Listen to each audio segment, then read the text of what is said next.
I'm Ann Croker, writing coach. If you're tuning in for the first time, welcome. If you're a regular, welcome back.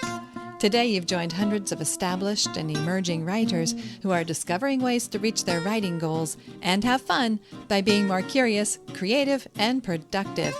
You're listening to the Ann Croker Writing Coach podcast. This is episode 271, Metaphor Magic. Wield your pen like a wand. When I was a child just beginning to speak, my parents drove late into the evening to the rural property they bought. As they drove up the gravel driveway, the sky spread out above us with stars glittering like a million diamonds spread out on a jeweler's vast black velvet display.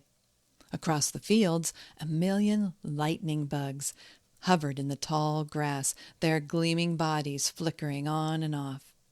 I pointed at the sky. Tars! Then I pointed at the field. Baby tars!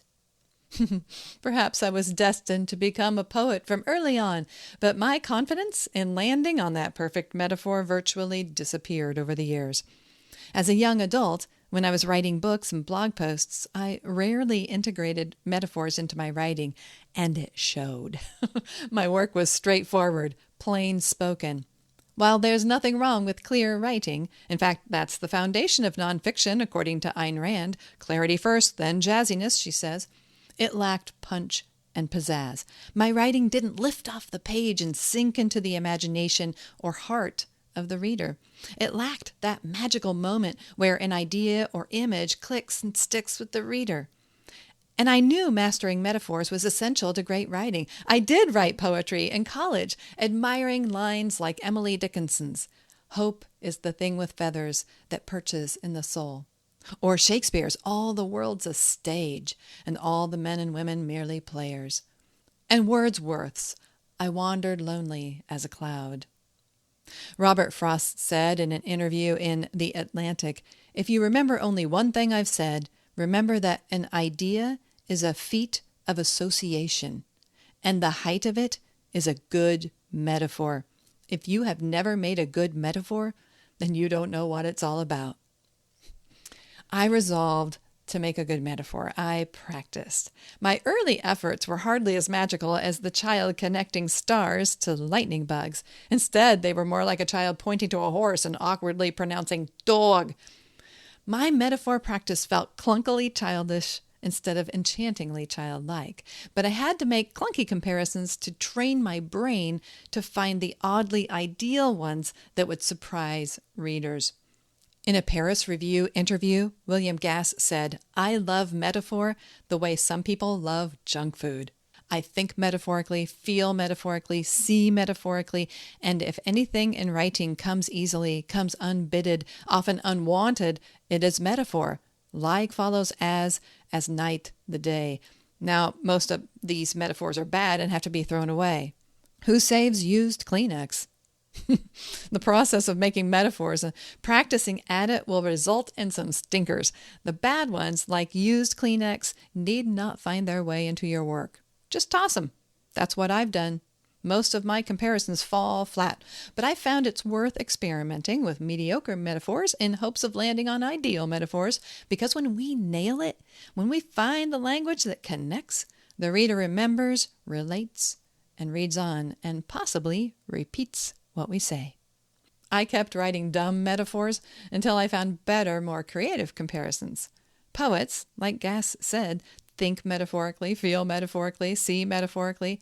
We don't have to be poets to play with metaphor, but we can follow their lead, studying their technique, admiring the rhythm of how they see and put it into words, like they're fly fishing, casting their line, the rod in motion, repeating the flow until the rod bends, line taut. Our first time casting, we may end up with our lines tangled in the weeds, lining the stream, but we're out there, learning the process, finding the flow. It'll come in time. With practice.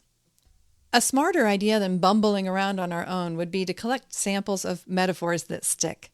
And I should have started this earlier, to learn from mentor texts, from authors who know how to wield their pen like a wand to create metaphor magic. In the first chapter of The Writing Life, Annie Dillard tries on a stream of writing-related metaphors. When you write, she says, you lay out a line of words. The line of words is, and then she starts weaving in all these comparisons. A line of words is a miner's pick, a woodcarver's gouge, a surgeon's probe. Later she says it's a hammer, a fiber optic, flexible as wire. You probe with it, delicate as a worm. Was she laying out her lines of words, searching for the right comparison? Or is our line of words any of those, or all of those at any given moment? She looked at the line of words from so many angles, creating so many ways to think about our writing. Defined, a metaphor is a figure of speech where a word or a phrase is applied to an object or action that it doesn't literally denote, suggesting a comparison. Ideally, the comparison conveys deeper meaning and creates vivid imagery. Similes are similar, using like or as to make comparisons. Metaphors, however, assert that something is something else. For example, time is a thief suggests that time steals moments from our lives, giving us deeper understanding of its fleeting nature. In this way, metaphors are a bridge, providing an instant connection between two disparate places, offering deeper insight to the reader who crosses over from one to the other. When I was at the Spring 2024 Festival of Faith and Writing, Anthony Doerr, author of All the Light We Cannot See and Cloud Cuckoo Land, delivered the final keynote. In it, he spotlighted the power of metaphor to bring ideas, scenes, and images to life. He reinforced this bridge metaphor by pointing to its etymology. The etymology of metaphor, he said, is meta, which means across, and pharon, which means bearing, conveying, or carrying over. So a metaphor arrives and carries you across to the other side. Metaphors carry us from one way of seeing the world to a new way of seeing the world. They have the power to transform our perception of the ordinary, revealing hidden layers of meaning and emotion. To help us see metaphors building their bizarre bridges, Doerr drew first from Virginia Woolf's short story, The New Dress.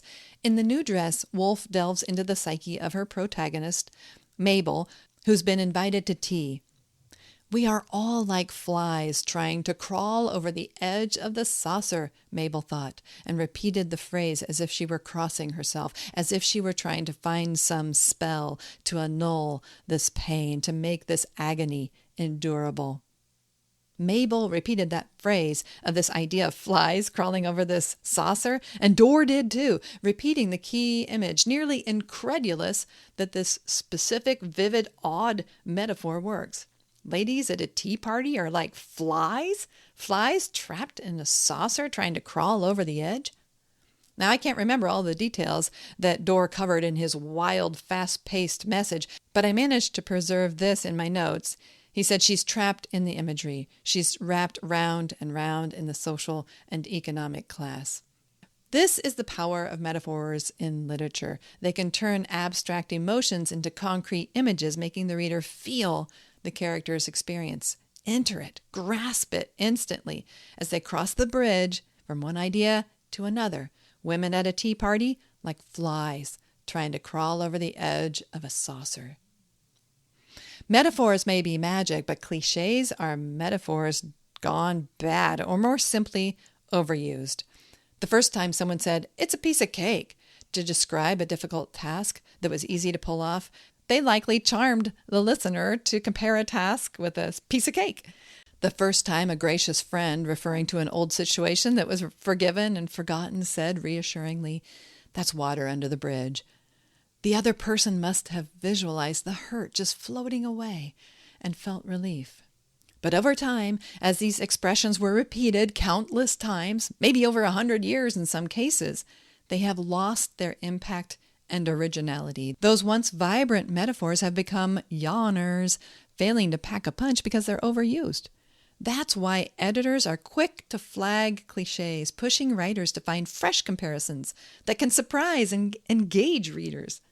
So steer clear of cliches and practice building better bridges. Craft evocative and emotionally resonant metaphors instead of stale cliches that whiz past unnoticed. Are you ready to tap the magic of metaphor? Do you want to give it a try? Start practicing? Think of a character in your current project or a personal story if you write nonfiction. What's the main struggle or emotion? Now, find an object, animal, or phenomenon that shares a deeper connection with that struggle or emotion. And then link the two to form the metaphor. And then how can you weave that metaphor into your narrative to enrich the reader's understanding? Here's an example. The main struggle or emotion? Let's try a writer struggling with writer's block. Now, we find an object, animal, or phenomenon. So let's take a locked door. So the metaphor is writer's block is a locked door. But let's weave it into the narrative. Writer's block is like standing at a locked door with no key, jiggling the handle, unable to access the creativity on the other side. Worse, if we manage to pick the lock, open the door, and peer inside, we discover the inspiration we expected on the other side still isn't there, only an empty room. Or let's take the same struggle or emotion, a writer struggling with writer's block, but let's take a different object, animal, or phenomenon. Let's take a foggy window. So the metaphor is writer's block is a foggy window. And now let's weave it into a narrative. Writer's block is like staring out a foggy window. Ideas blurred and obscured, leaving the writer struggling to articulate them with clarity. Experiment with metaphors, even if your early attempts are no better than used Kleenex. Your brain will begin finding connections more often and more naturally in life and in other people's writing. Collect the ones that model the magic of metaphor so you see how it's done and done well. The way metaphor connects one idea or image to another connects your words to your readers as well. Get to work, Annie Dillard writes. Your work is to keep cranking the flywheel that turns the gears, that spin the belt in the engine of belief that keeps you and your desk in midair. Metaphors. They're magic. If you haven't already, subscribe to my coaching newsletter where I share writing and publishing encouragement, advice, tips, and strategies. Sign up at annkroger.com/connect. And I'm Ann Kroger, cheering you on as a writing coach in your ear everywhere we may meet. At my website, here on this podcast, in your inbox, or even in person, I'm always looking for ideas to share with you that will help you achieve your writing goals and have fun by being more curious, creative, and productive. Thank you for being here.